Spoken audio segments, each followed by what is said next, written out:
આજે વડાપ્રધાન નરેન્દ્ર મોદી યુવાઓને નિમણૂક પત્ર આપી રહ્યા છે। सशक्तिकरण के इस नए पड़ाव पर अपने शुभ संदेश एवं मार्गदर्शन से हम सबका तथा युवा महाशक्ति का पथ प्रदर्शन करें।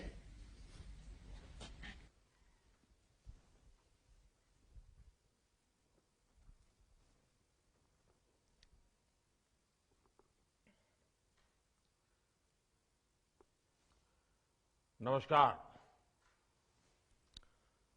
साथियों, ये साल 2023 का पहला रोजगार मेला है। 2023 की शुरुआत उज्जवल भविष्य की नई उम्मीदों के साथ हुई है। ये उन 71,000 परिवारों के लिए खुशियों की नई सौगात लेकर आया है जिनके सदस्य को सरकारी सेवा करने का अवसर मिला है।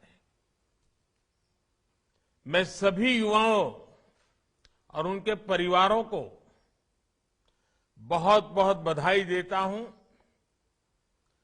आज का ये आयोजन सिर्फ सफल उम्मीदवारों में ही नहीं बल्कि करोड़ों परिवारों में आशा की नई किरण का संचार करेगा। आने वाले दिनों में लाखों और परिवारों को सरकारी नौकरी में नियुक्ति मिलने वाली है। केंद्र सरकार के साथ ही एनडीए और भाजपा शासित राज्यों में भी लगातार रोजगार मेले का सिलसिला चल रहा है, आयोजन किया जा रहा है। कल ही असम सरकार ने रोजगार मेले का आयोजन किया था। मुझे बताया गया है कि आने वाले कुछ ही समय में मध्य प्रदेश, उत्तर प्रदेश, महाराष्ट्र और उत्तराखंड जैसे अनेक राज्यों में रोजगार मेले होने वाले हैं। निरंतर हो रहे ये रोजगार मेले अब हमारी सरकार की पहचान बन गए हैं। ये दिखाता है कि किस तरह हमारी सरकार जो संकल्प लेती है उसे सिद्ध करके दिखाती है।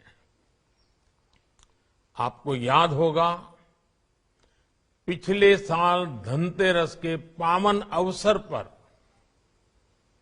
पहले रोजगार मेले का आयोजन हुआ था। आज मुझे रोजगार मेले में सरकारी सेवा पाने वाले कुछ युवा साथियों से बातचीत करने का भी मौका मिला। उनके चेहरे पर खुशी और संतोष का भाव साफ दिख रहा है। उनमें से ज्यादातर बहुत ही सामान्य परिवार के सदस्य हैं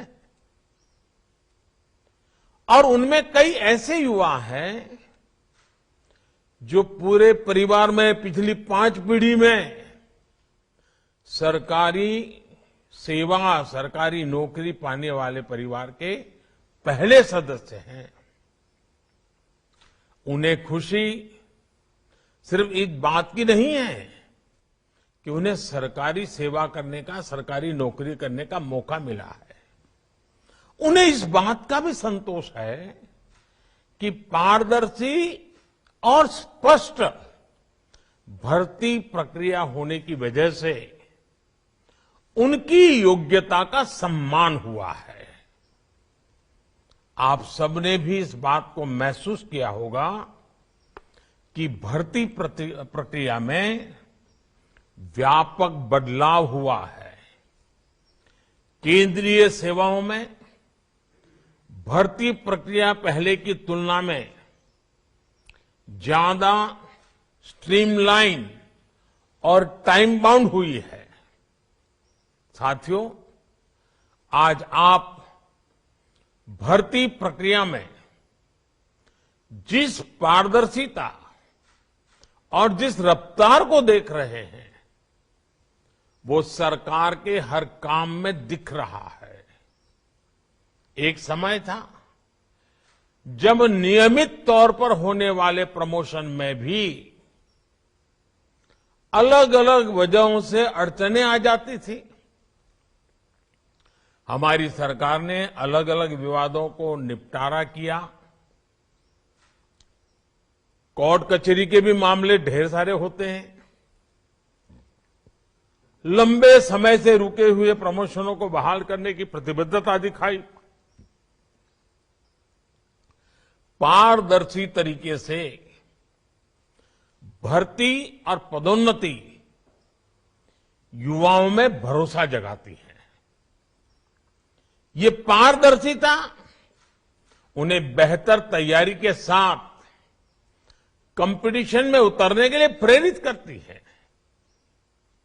हमारी सरकार इसी दिशा में निरंतर काम कर रही है।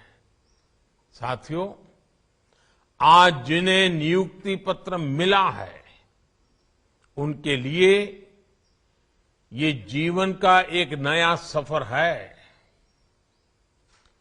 सरकार का एक अहम हिस्सा होने के नाते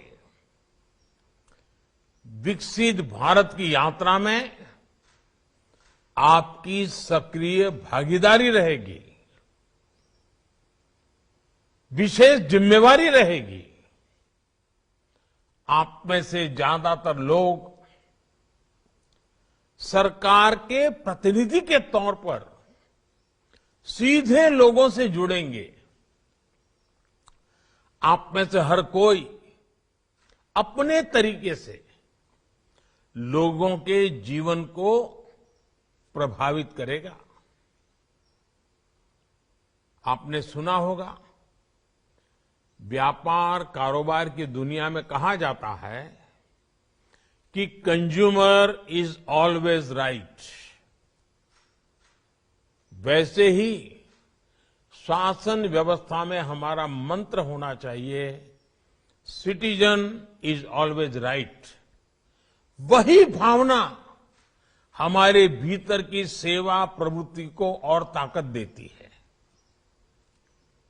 आपको ये कभी भूलना नहीं चाहिए कि जब आप सरकार में नियुक्त होते हैं तो उसे गवर्नमेंट सर्विस कहा जाता है, जॉब नहीं कहा जाता। अगर प्राइवेट में जाते हैं तो कहते हैं जॉब करते हैं, सरकार में आते हैं तो कहते हैं सेवा करते हैं।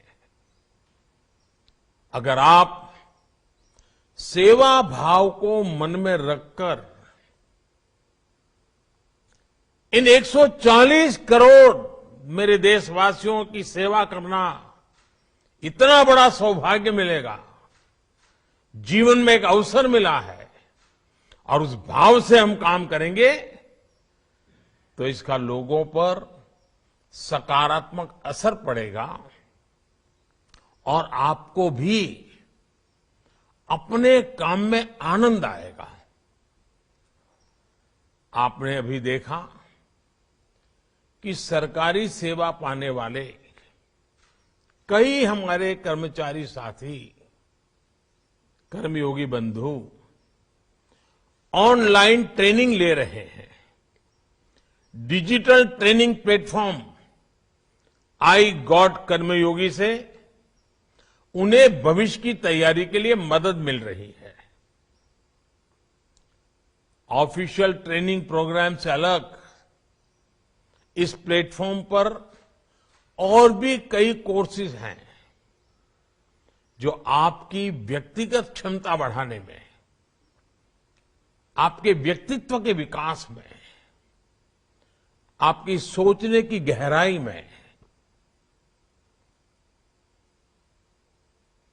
उत्तरोत्तर प्रगति होती है, लाभ होता है। मुझे विश्वास है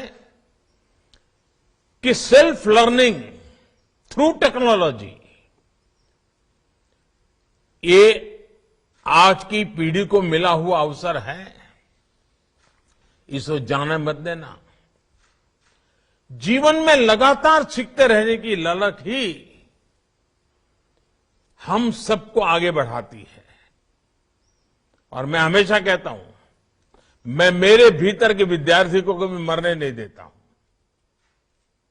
आप भी कहीं पर भी पहुंचे, आप लगातार कुछ न कुछ सीखते जाइए, जो आपकी क्षमता बढ़ाएगा, जिस इंस्टीट्यूट से आप जुड़े हैं उसकी क्षमता बढ़ाएगा, और इन सब का प्रयास से ही भारत की क्षमता बढ़ेगी।